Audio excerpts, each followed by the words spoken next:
قیامت کا تذکرہ، قیامت کا عذاب کے ساتھ، قیامت کا ڈر، قیامت کا خوف۔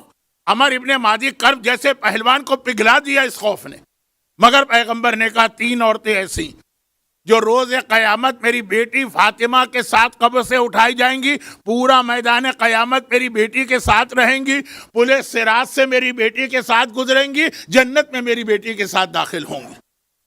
اب آگے ہمیں کچھ کہنے کی ضرورت نہیں ہے کہ جہاں خاتون جنت سیدہ نساء عالمین رسول کی بیٹی تمام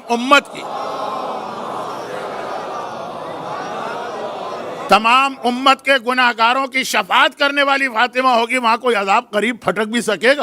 بلکہ میرے اعتبار سے تو عذاب اور فاطمہ کا لفظ ہی توہین سیدہ، مگر صرف اس لیے کہ حدیث میں آیا کہ 3 عورتیں ایسی ہیں، اور اس میں پہلی عورت بتانا، کیونکہ آج کل یہ حدیث دوبارہ پڑھی جانے لگی ہے، میں تو 45 سال پہلے پڑھا کے فارغ ہو چکا ہوں۔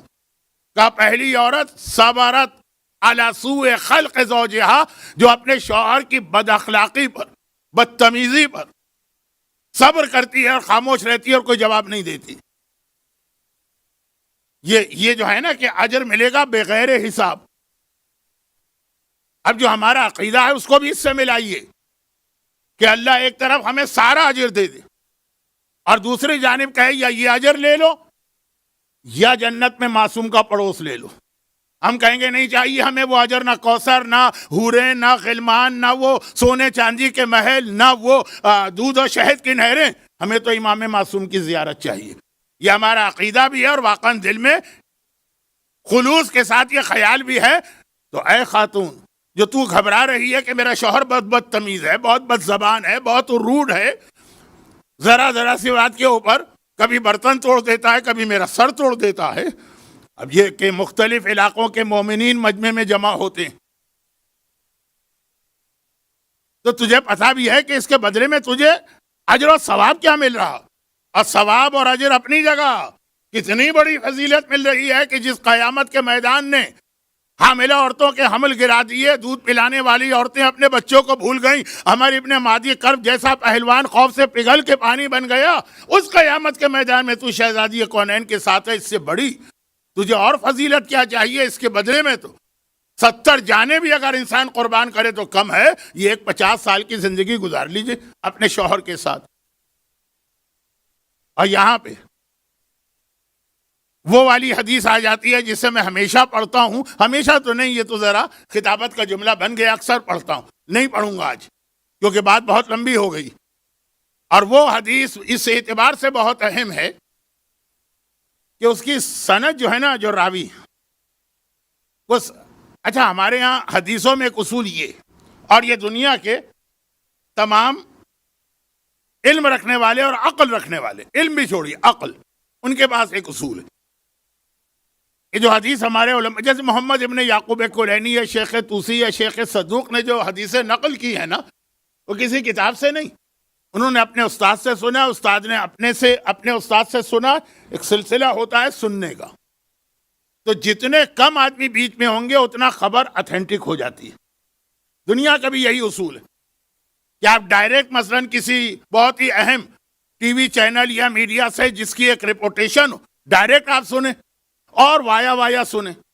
ایک صاحب کہیں کہ میرے بھائی نے یہ کہا تھا کہ ان کے دوست نے یہ بتایا تھا کہ ان کے والد نے یہ بتایا تھا کہ انہوں نے فلاں ٹی وی چینل یا ریڈیو پہ یہ خبر سنی، 5 آدمی بیچ میں آ گئے نا، ہر جگہ کچھ الفاظ کی تبدیلی ہوتی، اور اگر آپ نے ڈائریکٹ سنا یا صرف ایک بیچ میں آدمی، تو محدث اور امام کے بیچ میں جتنے کم راوی ہوں گے اتنی حدیث کی اہمیت بڑھ جاتی ہے۔ اب یہ حدیث جس کی جانب میں اشارہ کر رہا ہوں، اشارہ، ورنہ اصل تو 8ویں امام کی شہادت پہ یہ حدیث مجھے پڑھنا تھی، میرا موضوع ہی ایسا تھا کہ اس میں یہ حدیث بالکل مناسب تھی، لیکن اب وقت نہیں رہا تو اشارہ کر رہا ہوں۔ وہ یہ ہے کہ یہ حدیث شیخ صدوق نے سنی اپنے استاد سے، انہوں نے سنی اپنے استاد سے، انہوں نے سنی اپنے استاد سے، بس 3 آدمی ہیں بیچ میں، بلکہ بیچ کے راوی کم کرنے کے لیے ہمارے علماء لمبے سفر طے کرتے تھے، بہت لمبے سفر طے کرتے تھے۔ مثلا یہ ایک عالم ہے، اب ہیں واقعات ہیں، حتیٰ ہندوستان تک کے واقعات ہیں کہ اس نے اپنے استاد سے ایک حدیث سنی، استاد نے کہا مثلاً کہ میں نے آقا محسن حکیم سے یہ حدیث سنی. اب یہ عالم ایک راوی کم ہو جائے، میرا استاد ڈائریکٹ چلا جائے گا نجف اور آقا محسن حکیم سے وہی حدیث سنے گا. پہلے 2 راوی تھے، اب ایک رہ گیا. راوی کم کرنا تاکہ حدیث اتھینٹک ہوتی چلی جائے، یہ ایک بہت اہم علمی اور دلچسپ موضوع. صرف 3 راوی، یہ بہت اہم بات ہوتی ہے، صرف 3 راوی. تو تیسرا راوی کہتا ہے میں نے یہ حدیث سنی شاہ عبد العظیم سے. یہ چوتھے راوی بن گئے، لیکن شاہ عبد العظیم تہران کی زیارتوں میں اتھینٹک زیارت تو صرف شاہ عبد العظیم کی ہے. وہ جو کوہ شہر بانو ہے، اب تو ہر ایک کو پتہ چل گیا وہ نسبت ہے، لیکن جناب شہر بانو کا روضہ وہاں نہیں. جب آپ مشہد اور قم کی زیارت کو جاتے ہیں تو یوجولی تہران بھی آپ جاتے ہیں اور صرف شاہ عبد العظیم کی زیارت کے لیے. تو آپ شاہ عبد العظیم بہت اہم ایک امام زادے ہیں، اسی امام کی اولاد سے ہیں. جس امام کی کسی اولاد کو آج کل لوگ ڈھونڈتے پھر رہے ہیں کہ مرمرا گئی کہ کیا ہوا ہے، وہ بحث چھوڑیے. امام حسن کی اولاد میں شاہ عبد العظیم، بلکہ اس پورے علاقے کا نام ہی شاہ عبد العظیم ہے. جو پہلے کتابوں میں نظر آئے گا کہ تہران جاؤ تو باہر جا کے اس گاؤں کی بھی زیارت کرو، اب یہ تہران کا، یہ شاہ عبد العظیم 9ویں امام کے صحابی ہیں. یعنی امام 9ویں امام حسین کی اولاد میں چل رہا ہے سلسلہ امامت، اور شاہ عبد العظیم امام حسن کی اولاد میں، اور صحابی ہیں. تو انہوں نے کہا کہ میں نے اپنے کانوں سے سنا 9ویں امام کو. 3 راوی تھے شیخ صدوق اور شاہ عبد العظیم کے بیچ میں. شاہ عبد العظیم ایک ایسے امام زادے ہیں جن کی خصوصی اہمیت ہے. اس مجمع میں جتنے سادات کرام بیٹھے ہیں یہ سب امام زادے ہیں، مگر بعض امام زادے جناب عباس، جناب زینب، جناب علی اکبر، معصوم قم خصوصی اہمیت ہے. یعنی اس مجمع میں بیٹھا ہوا سید بھی کہے گا کہ مولانا مجھے ان سے نہ ملائیے. تو شاہ عبد العظیم بھی ایسے ہی ہے، یعنی اتنی فضیلت.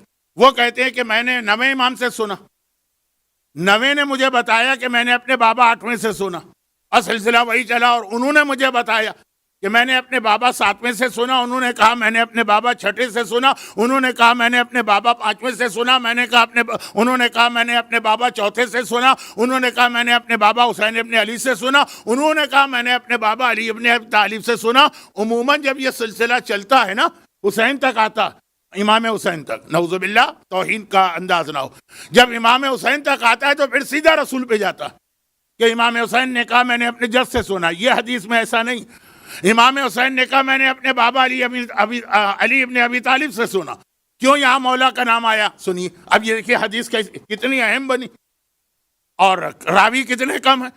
ہم تک پہنچانے والا شاہ عبد العظیم، انہوں نے سنا 9ویں سے. اور پھر سلسلہ کہ مولا کہتے ہیں کہ ایک دن میں فاطمہ کے ساتھ رسول اللہ کی خدمت میں حاضر ہوا.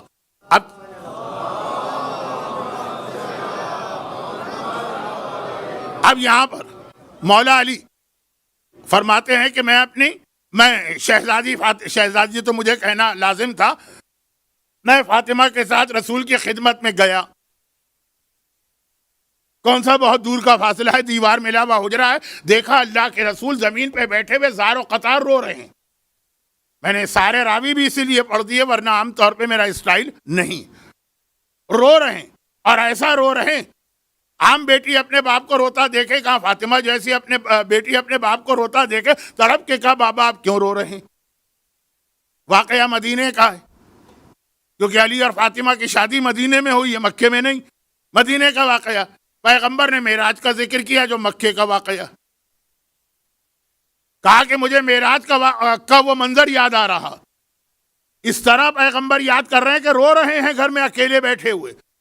بابا وہ کیا منظر یاد آ رہا ہے؟ کہا میں نے اپنی امت کی 11 عورتوں پر سخت ترین عذاب دیکھا ہے، اس لیے رو رہا ہوں.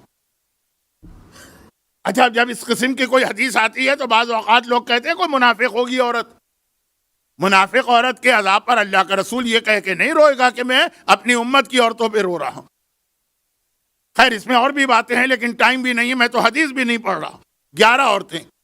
شہزادی نے طلب کے کہا وہ کون سی 11 عورتیں ہیں؟ تو 1-2 باتیں سن لیجیے جو میرے موضوع سے متعلق ہیں، ورنہ میں پوری 11 عورتوں کی تفصیل بتاتا. یہ حدیث بہت پڑھی جاتی، بلکہ اب تو خواتین ذاکرہ بھی یہ حدیث بہت پڑھتی، اس لیے یہ سوال تو کوئی نہیں کرے گا کہ مولانا پوری حدیث پڑھ دیں. بلکہ لوگ دل میں کہہ رہے ہوں گے جلدی سے آگے بڑھ جائیے، تو بہت ہمارا سنا ہوا واقعہ ہے. تو پیغمبر نے کہا کہ میں نے دیکھا رأیت امرأۃ معلقۃ بلسانها ورأیت امرأۃ معلقۃ بشعرها ورأیت امرأۃ راسها كراس الخنزیر وبدنها كالبدن الحمار. کہا میں نے ایک ایسی عورت کو دیکھا جسے اس کے بالوں کی مدد سے باندھ کے لٹکایا گیا تھا، اور ایک ایسی عورت کو دیکھا جس سے اس کی زبان میں سوراخ کر کے زبان کے ذریعے لٹکایا گیا تھا، اور اس میں جملہ تھا وَيُصَبُّ الْحَمِيمُ فِي حَلَقِهَا. اور حمیم، آج بھی سورہ واقعہ آپ میں جو تلاوت کر کے آئے ہوں گے، جہنم کا کھولتا ہوا پانی وہ ان کے حلق میں ڈالا جا رہا تھا، جہنم کا کھولتا ہوا پانی. اور میں نے اس عورت کو دیکھا کہ جس کا سر خنزیر کا تھا اور بدن حمار، گدھے کا تھا. تو اب پوری 11 عورتیں ہیں، میں نے تو 3 بھی بہت جلدی جلدی پڑھی.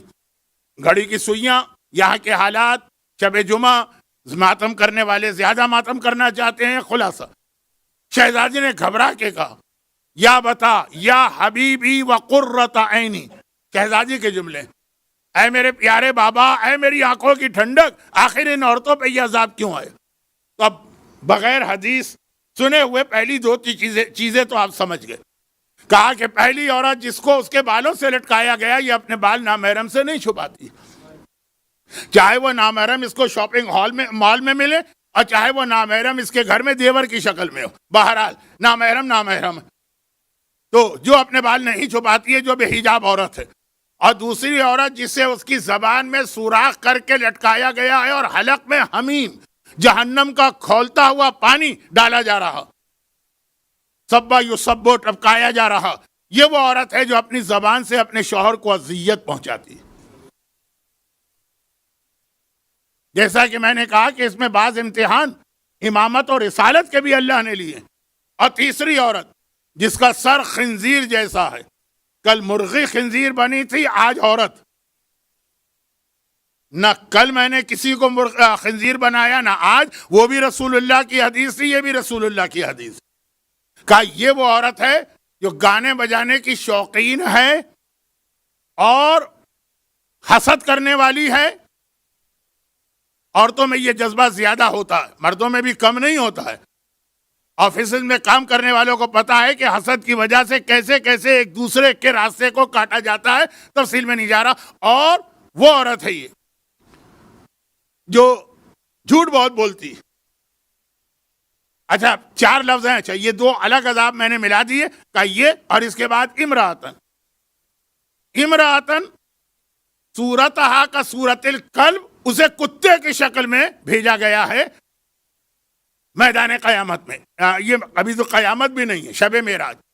ایک خنزیر میں تو خالی سر خنزیر کا ہے، جسم گدھے کا ہے، اور یہاں تو پوری عورت وہ کتے کی شکل میں. کبھی کبھار، یہ میرا ڈپارٹمنٹ نہیں ہے، لیکن کبھی کبھار کوئی صاحب ٹویٹر پر ایسی تصویریں بھیج دیتے ہیں کہ کسی بہت ہی مشہور شخصیت کی کتے کی شکل بنا کے. کوئی فوٹو شاپ ہوتی ہے، کوئی بچے بتائیں گے. خیر، تو خلاصہ یہ کہ پیغمبر اپنی آنکھ سے دیکھ کے آ رہے ہیں، کوئی فوٹو شاپ نہیں ہے. اور کہا کہ یہ 4 خاصیتیں: گانے بجانے کی شوقین، حسد کرنے والیاں ہیں، چغلی کھانے والیاں اور جھوٹ بولنے والیاں. کیونکہ جب آدمی کسی کی غیبت شروع کرتا ہے اور دیکھتا ہے کہ سننے والوں کو اتنا مزہ نہیں آ رہا، تو پھر اس کے اندر وہ جھوٹی باتیں بھی ملاتا ہے. جب تک کہ نمک مرچ نہ ڈالا جائے، ہمارے انڈیا پاکستان کے لوگوں کو کسی چیز کا ذائقہ نہیں آتا. غیبت ہوتی ہے آپ نے سچا عیب کسی کا بتایا، اور پھر جب دیکھا کہ اس کے بعد بھی لوگوں کو نے اتنی توجہ سے نہیں سنا، تو پھر جھوٹ. اسی لیے غیبت کی جو گناہ ہے، اس میں امام نے تفصیل بتائی کہ یہ ماں ہے بہت سارے گناہوں کی، جن میں سے ایک گناہ جھوٹ بھی ہوتا ہے. کچھ نہ کچھ بڑھا دینا. وہ صرف نامحرم کے سامنے بے حجاب جاتی ہے، انہوں نے بڑھا دیا، وہ نامحرم سے ہاتھ بھی ملاتی ہے مثلا. تو خلاصہ یہ پیغمبر نے دیکھا، روئے، اور اس طرح روئے کہ جب یہ روایت ختم ہوئی تو شہزادی بھی رونے لگی.